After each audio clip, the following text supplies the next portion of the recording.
Good afternoon, everyone. I'm delighted to welcome Andrea Pettinelli, who is the CFO of Allianz Technology, to the second episode of my Fireside chat series. Good afternoon, Andrea. Thank you for taking the time. It's a pleasure to be with you, Vish. Thank you for having me. Thank you, sir. So, Andrea, look, it's always a surprise to me on how large and complex the Allianz Group is, and obviously the centerness of the data that you guys put with regards to making those decisions. Andrea, can you just give a bit of a flavor of the type of business Allianz controls and manages, and your role within that organization? Yes, sure. Allianz is active in two main business areas. One is insurance and the other one is asset management. In both industries, we are one of the top 5 players in the world. The overall size of the company is in revenues in excess of 140 billion, and we are around 150,000 employees distributed over around 60 countries in the world. This is the size of Allianz Group. My job is inside Allianz Technology. Allianz Technology is the IT service company of the group. Allianz decided to have one single entity responsible for developing, running IT solutions at group level. And I am currently serving as the CFO of Allianz Technology. Fantastic, Andrea, and congratulations to you and the team for some of the excellent delivery you have done over, since joining Allianz. And I must say, we've been working as partners now for a few years, as I mentioned, and I must say, the team and the leadership that you provide to your team, I can really see a big focus and a growing focus around putting data at the center at all decision making at the group. From a CFO perspective, how do you manage that? How do you look at the business cases and the benefits cases on looking at technology when sometimes the return on investment could be over multiple years, sometimes it could be immediate. But we all know intuitively that data is a key part to all business decision making in this new revolution. Well, let's say there are different levels at which this kind of evaluation takes place. The immediate level, the one that it may be easier to think about, is the one of the business case. So in the moment we decide to develop a solution at group level, we look obviously at the cost and then the returns that we are expecting. The advantage, I need to say, of having concentrating all IT in one single company is that we have the financial strength, the financial muscles to be able to invest upfront and also suffer initially losses in our profit and loss in order to then enable the OEs to progressively adopt our solution and then get the benefits later in the years. This is one of the benefits that we achieve having concentrated IT in one single place and then having created a scale that is enough for us to have these temporary losses in our business cases, what we call investment portfolio. And then once the service is mature, we call it a service portfolio. And in that moment, we are looking to balance the cost and the revenues we get from these services. But in the initial phase, we call it investment portfolio, and we allow to go into a loss. Obviously, then we have a plan of adoption of this solution at the level of the group, and then we monitor how the benefits are coming along, both on the side of efficiency, that can be reduce IT cost or improve operational efficiency or business benefits. And here we have a wide range of operational KPIs we monitor and we expect to improve after the adoption of the technologies we put in place. So this monitoring happens afterwards. But at the very beginning, as I said, probably the most peculiar thing that we have is this capability of investing on behalf of the operating entity of the group. Obviously, with a scale that is so big that then we can realize things that would be impossible to be realized by most of our operating entities. Fantastic. And again, if I sit in your sort of shoes, what would be sort of one of your challenges around adopting new technology within such a complex organization? I mean, when you look at those different operating entities, bringing them together on a standard sort of capability, standard process, I can only imagine some of those challenges that you face and your teams have faced.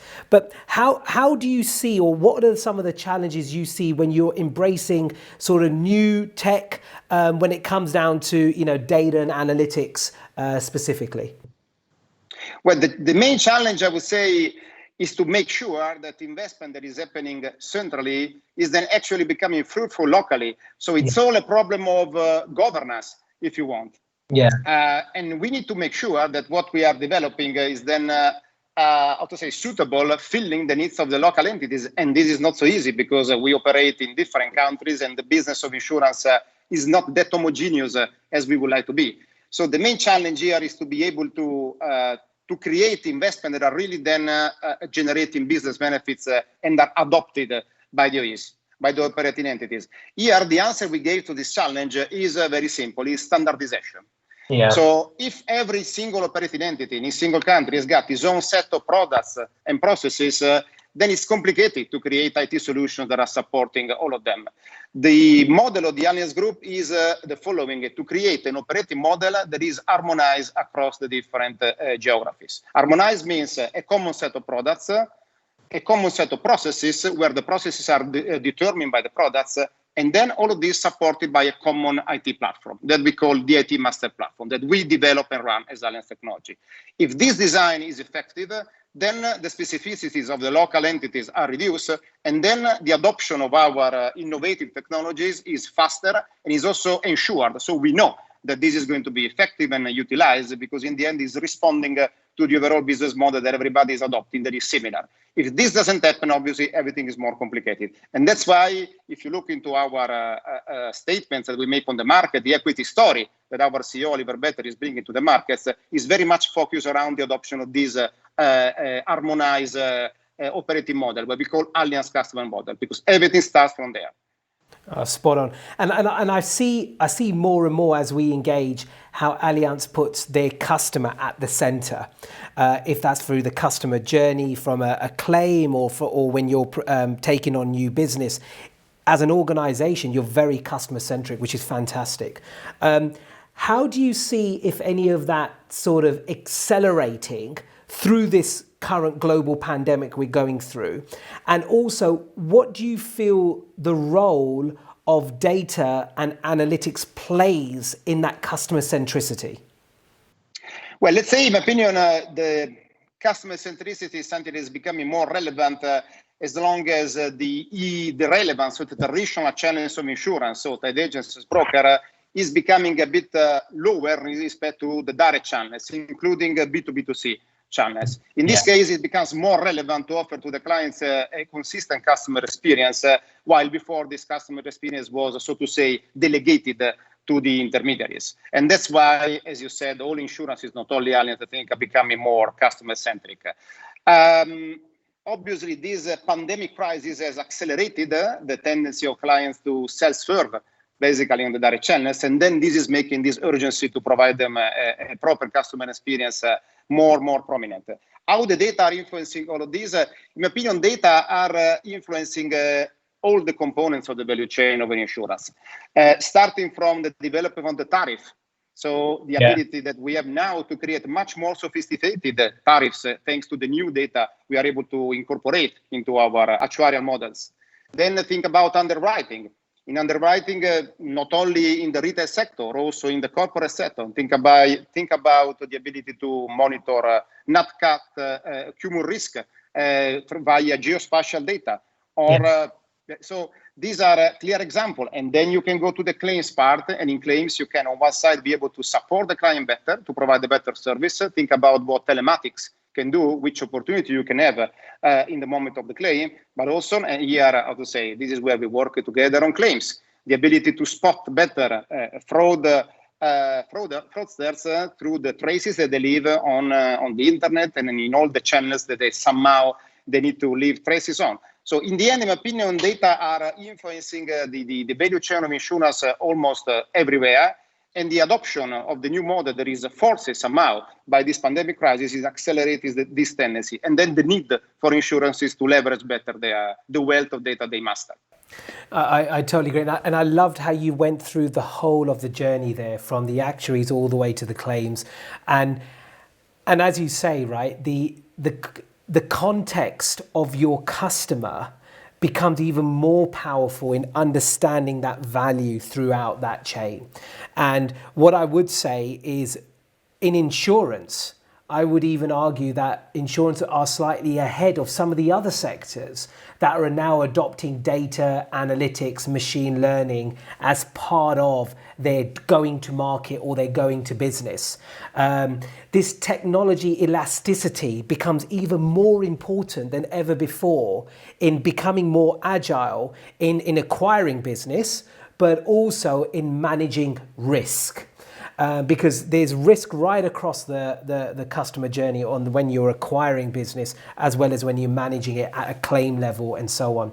And my experience of your organization, it's second to none when it comes down to understanding the risk, and most importantly, on how you manage that risk through the claim cycle. So tremendous on you and your team that we've obviously been working in.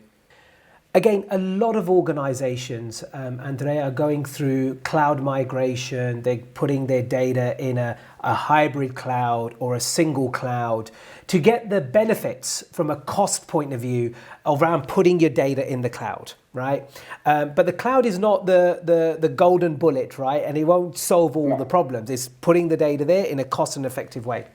But if I look at the journey we're going with yourself, some of the applications around putting the data in the cloud. Could you just describe in your experience some of those applications that you're thinking or your teams are thinking that you could start leveraging once your data goes into a cloud type of deployment? Well, let's say our strategy, our IT strategy in respect to the cloud is cloud first. So to us, any new application we develop has to be born has to be architecture on the cloud. And when we say cloud, we typically mean the public cloud, unless there is something hindering this. For us, public cloud is the first choice.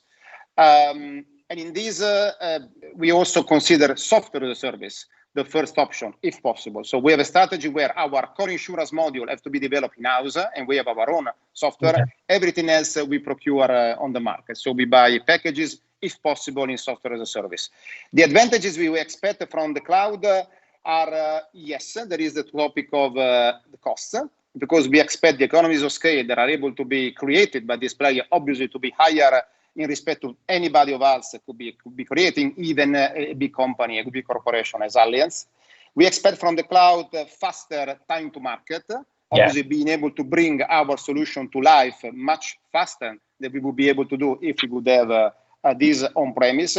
And in relation to cloud and to consumption of data, we expect the cloud providers to be able to provide us capabilities in the domain of structuring, manipulating, consuming, reporting data that it would be complicated again to reproduce in-house. So we also expect this kind of support. We have a strategy that is not exclusive on one cloud vendor. We have a couple of reference vendors on the cloud, but this is what we expect from them, not only to reduce our cost and to accelerate our time to market, but also to enable us with technological capabilities that wouldn't be able to create on-premise. And I totally agreed. And if I look at some of our engagements, one thing I know Allianz was very keen on is looking at the ecosystem of the partnership of within your organization, enabling your teams, enabling them to take a platform, to take an ecosystem of capabilities to deliver to those different OEs and so on. And I really love that model, because what I'm hearing more and more in the industry is CFOs or C-suite don't want to be hamstrung by the vendors. They want to own and take ownership of that capability. Could you just give me some of the thought process at your level in the C-suite? What is the thinking around adoption, taking more control and ownership, and what's your view around that sort of ecosystem? Well, Allianz has always been very careful in keeping inside the technological capabilities, and this is a tendency that all our vendors know. I think now that we are now evolving into this strategy that I defined, cloud first, this attitude doesn't change.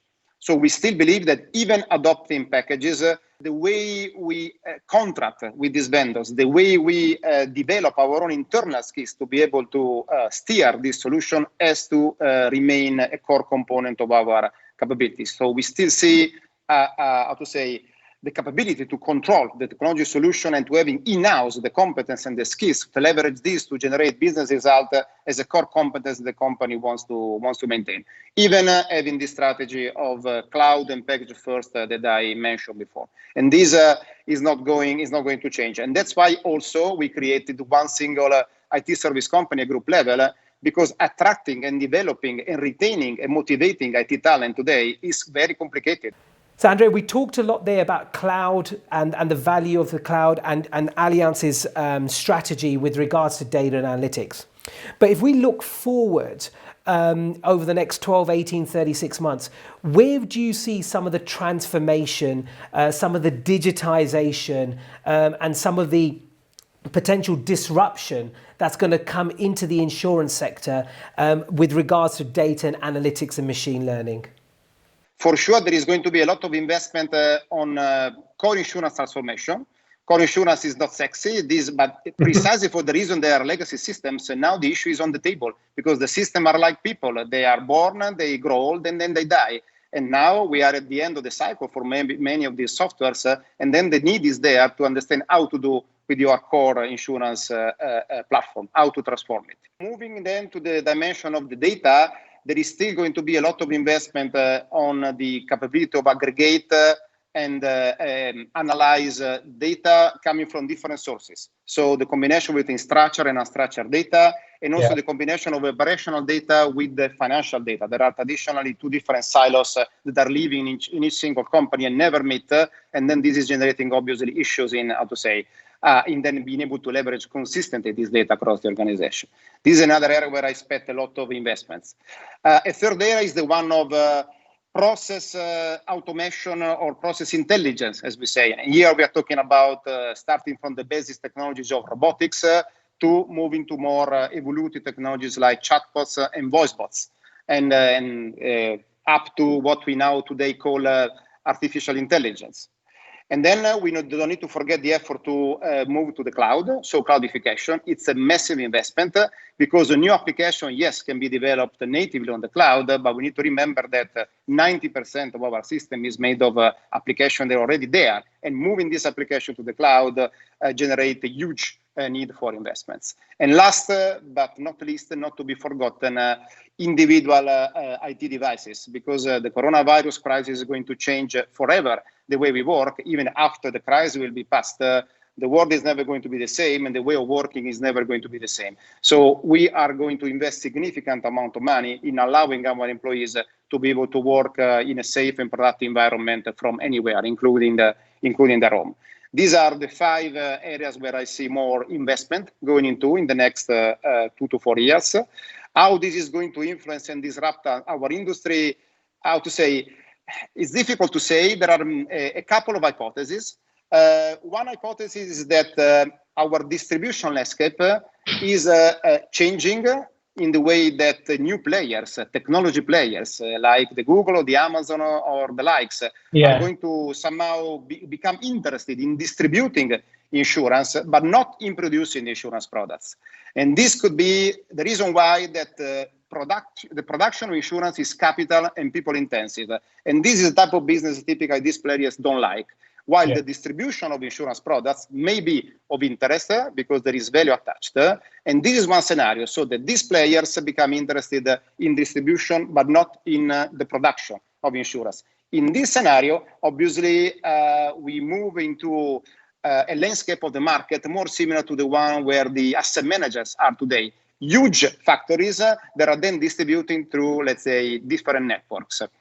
If this is the game, obviously, the game become a game of scale. So the bigger you are, the easier it is for you to bring your unitary cost down and be attractive for the distributors and then offer them a better deal in distributing. The other scenario is the one where, let's say, new players, like the one I mentioned before, these super incumbent, become also interested in the production of insurance. And then there, the discussion becomes completely different and much more threatening, I would say, for an insurance company like us, because the first scenarios, honestly, for us is the one we experience today. We already distribute through partners, right. So we just change partner. And then maybe it's also easier for companies like Allianz, because if it becomes a game of sides, we are almost bigger than everybody else. So probably we could thrive in that scenario. If these players become then interested on the other end in production, then it's a different topic. And then obviously it becomes much more challenging for us from a competitive standpoint. It is honestly difficult to foresee now. We are starting to be trying to be prepared for all scenarios, and then comes what may, so to say. And that's very interesting, Andre. When a distributor becomes a producer, I think that's going to be interesting. But if I look at from an Allianz point of view, your scale is one of your biggest advantages. The previous episode we had Jen Calvary from HSBC, and Jen said, one thing that HSBC, they're in 50 plus countries, and they use that scale to their advantage. And if I look at what we're doing with you, and coming back to an earlier point you said today, putting that customer at the center and then understanding that customer in context becomes really powerful. And as a group, you have so many touch points to so many individuals at scale, which nobody has, to be fair, right? At your scale. And if you are able to harvest that and harmonize that in cloud, be able to understand your customer and its context. Obviously, we're doing that for you already with regards to fraud management and claims and so on. But the opportunity of that context with machine learning is pretty endless. And that, and again, you and I have discussed this before, that gives you a very big head start in this transformation. Would you say that's fair? I would say that is fair, but I would say that is less easy to do than it may seem, because it is true. We have access to a wealth of data around our insurance and asset management customers around the world that is probably difficult to match. The point is, these data have to be homogeneous for us to be able to put them all together and look into them and derive business insights. This is not yet the case. So we need to develop a glossary of data that is then going to be shared across all the different countries that are using our system, and then be able to really put together all of this data. It's an enormous task. It's an enormous opportunity. We are in the process of doing that. And again, it's another of the benefits we expect from this harmonization of products, processes, and IT platforms I was describing before. Because in this way, in this case, the effort of harmonizing the data is no longer needed. The data are born at the very beginning as harmonized from the point of view of the semantic, and then they are all sitting in the same repository of data lake or a structured database, depending on type of data. And then this leverage you are mentioning becomes, I don't want to say easy, but the basis is there. Until we don't get there, it's going to be complicated, and we are not going to have a significant advantage over companies that are, smaller than us. Because if every single country has got its own, let's say, data domain, then for us, leveraging them all together is complicated. And that's why we are going the direction that I mentioned before of standardization. No, that's superb. And I think if we look at sort of fast forwarding the clock, right, and if we're looking at success of the transformation, one thing we've done in the fraud transformation side is we set clear and concise goals. When we first partnered up, you were very clear to us, Vish, we expect this from Quantexa, we expect that from Quantexa. And again, as partners, your team, my team, we went out and delivered a pretty world-leading, cutting-edge capability. You mentioned something earlier which came back to this point, which is around governance. And putting my technology hat onto one side and putting more a delivery hat on. This is a huge program.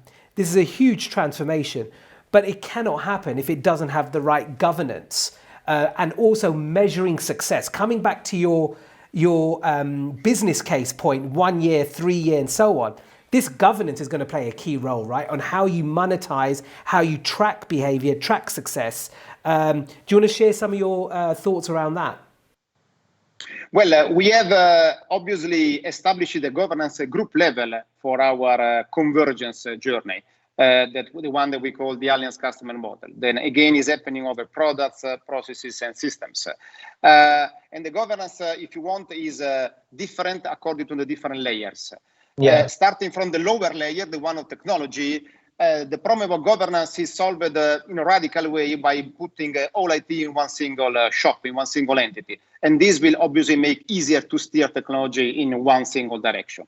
Talking about products and processes, here obviously these are domains that are a bit more intimate on the local operating entities because they are very much connected to their business. So here the governance is exercised in a different way. We have identified at group level different centers that are responsible for the harmonization of the product range. So there are specific centers responsible for the harmonization of the retail products, P&C. Then there are centers responsible for life, commercial lines, and the likes. So there are different centers of competence at group level that are responsible to interact with the operating entities and develop a shared range of products that are then going to be distributed through our IT systems. This governance, the one of the products, is obviously a bit more complicated because, as I said, the products are much more close to the reality of the business of the single entities.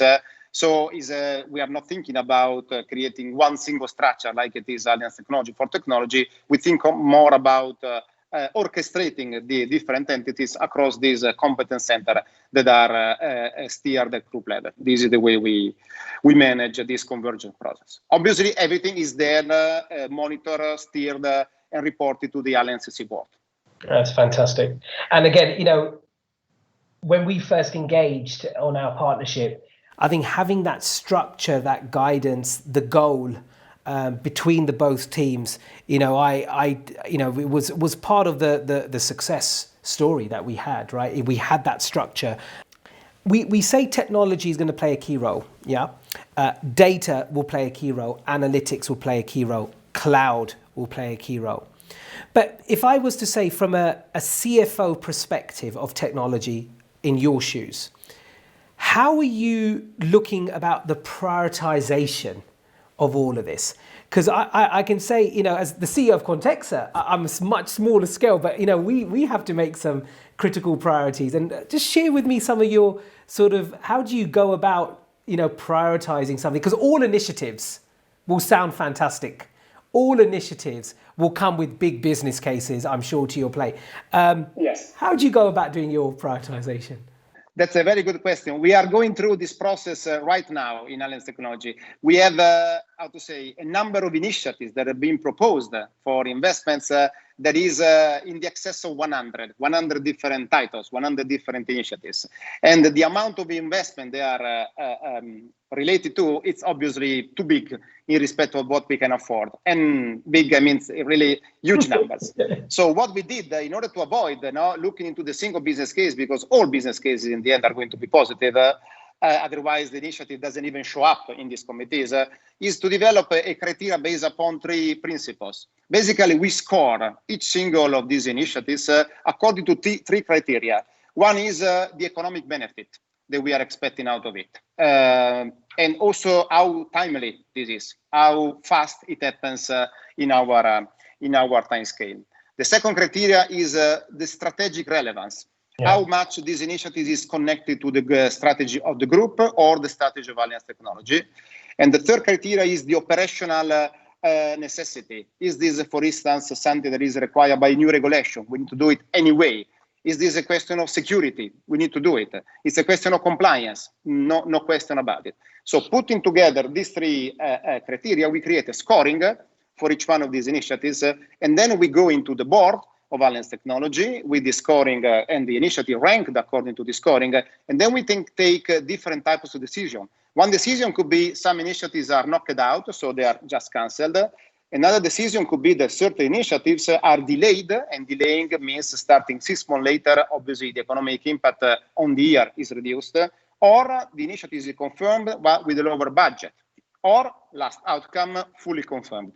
This is what we are going to do we are doing in these days, in these weeks, as we speak, in order to be able to bring our project portfolio down to a size that is compatible with our P&L expectations, so to say. Yeah, superb. And it's fascinating to see some of those criterias there, Andrea. And my final question. So we've been working together now, and one thing we've talked about in various steercos is the intelligent enterprise, the view of the intelligent enterprise. How do we use data at the center? How do we get the customer at the center? And it's been a hot topic for today around putting that customer in the center. In your own views, what does the intelligent enterprise look for Andrea and for Allianz? To me, if I need to give a definition of an intelligent enterprise, I would say it's a company that is making a systematic use of technology along its entire value chain in order to generate business insights that are supporting better and faster business decisions. This would be my definition of intelligent enterprise, and I think it's very much fitting to the value chain of Allianz, for instance. And this is what we are trying to become. Beautiful. That is a beautiful definition. Andrea, as always, my friend, thank you for taking the time. I know it's an incredibly busy day for you, so thank you again, really appreciate it. And again, I wish you and your family very well and look forward to continue partnering with you and the Allianz Group. Thank you, Andrea. Thank you, Vish, and thank you for having me.